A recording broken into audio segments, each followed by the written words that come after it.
Oke, selamat siang semuanya.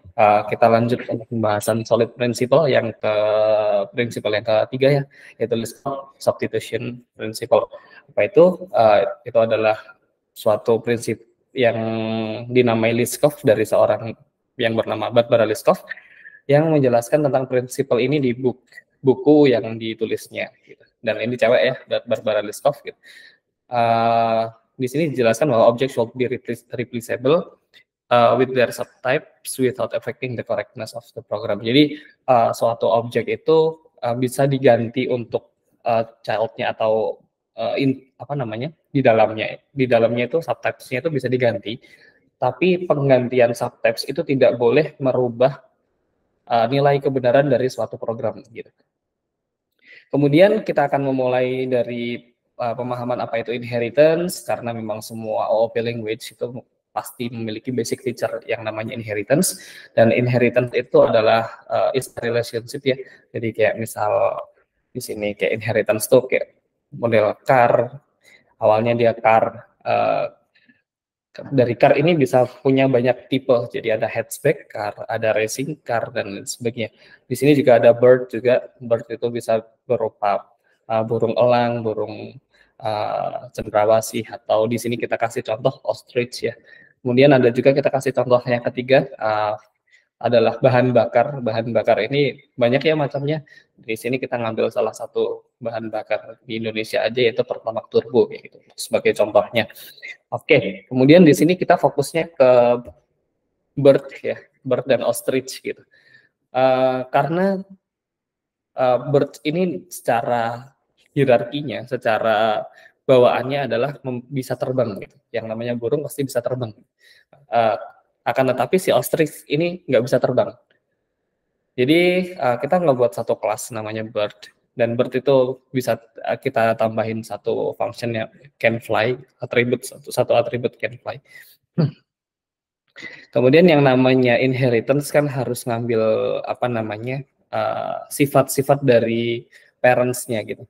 Jadi si ostrich ini harus ngambil sifat dari parent-nya. Namun secara secara jenisnya dia memang jenis burung, tapi si orchid ini nggak bisa terbang. Gitu.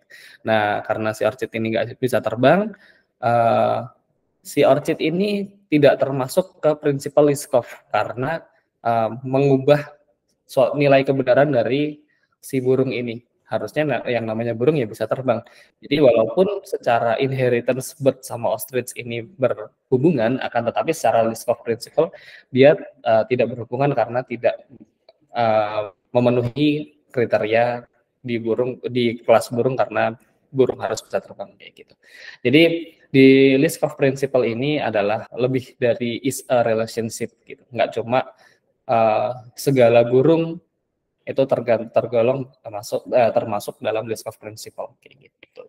Kemudian kita gimana caranya untuk solving problem itu gitu.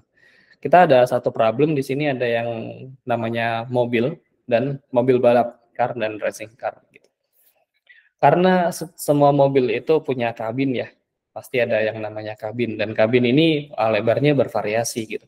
Di sini kita membuat kelas namanya car, dan di dalam car ini punya atribut cabin width, yang mana secara defaultnya kita balikin width-nya 6 feet atau 6 kaki. Kemudian kita punya racing car di sini.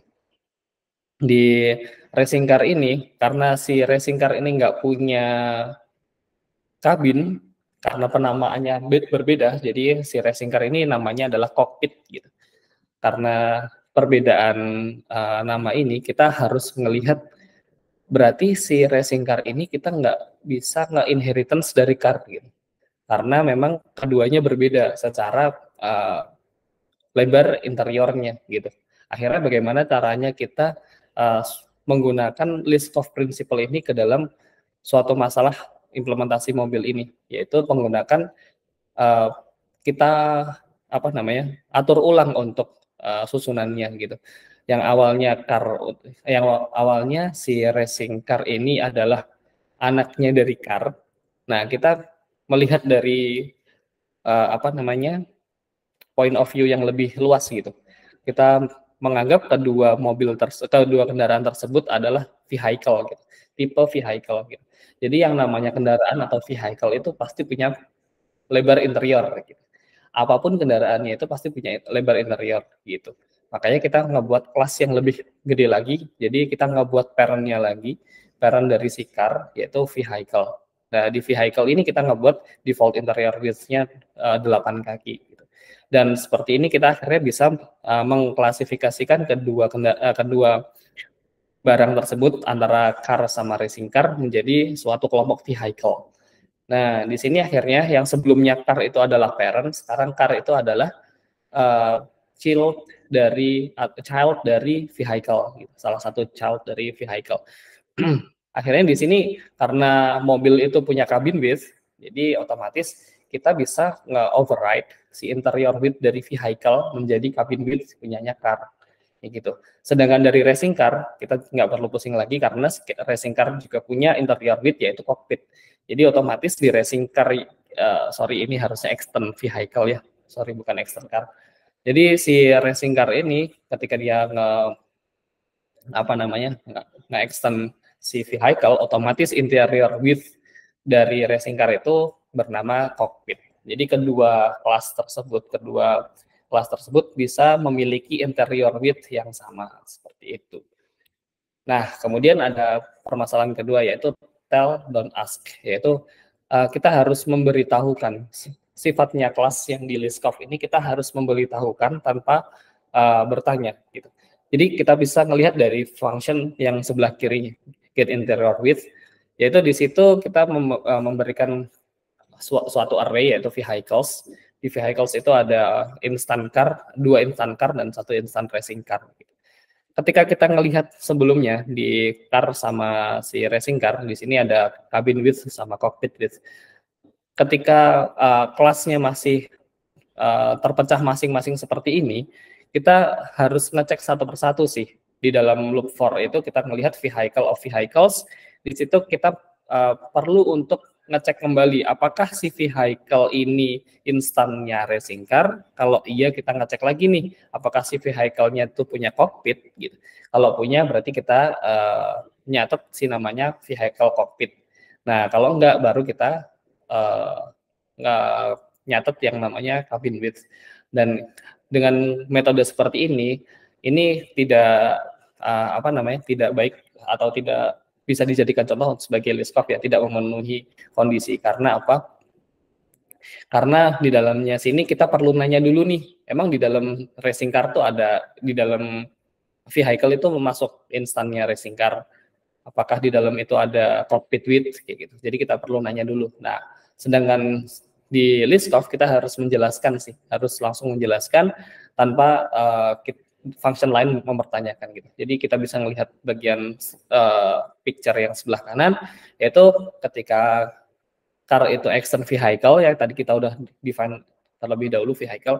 Jadi car sama racing car otomatis memiliki interior width gitu, memiliki si instant interior width gitu. Jadi di situ kita tinggal memanggil di function yang sama ya, interior width.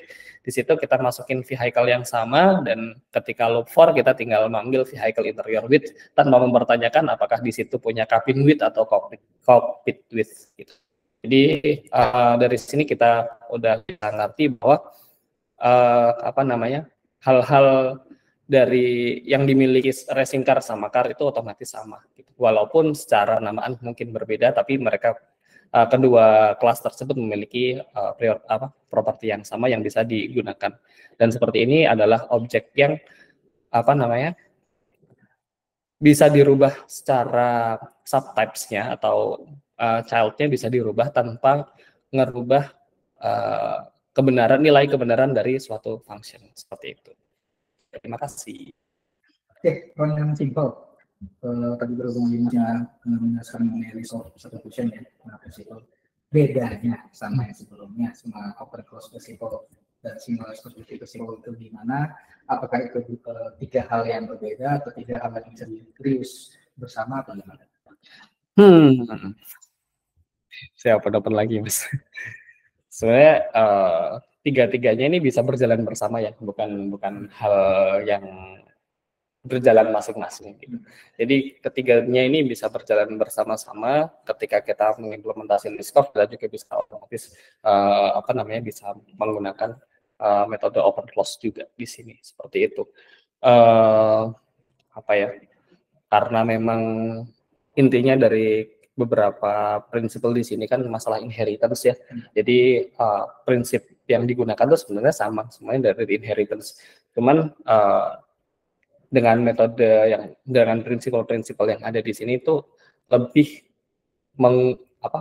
menguatkan fundamental codingnya agar kedepannya coding-codingan itu bisa mudah diubah tanpa merubah nilai kebenaran atau tanpa merubah objektif yang ingin disampaikan seperti objektif yang ingin di-achieve seperti itu sih. Dan itu akan mempermudah dari teman-teman yang lain ketika codingan ini akhirnya menjadi legacy code atau diarahkan ke teman yang lain kayak gitu sih. Karena sudah mengikuti prinsip-prinsip yang istilah kerennya di kita tuh best practice ya.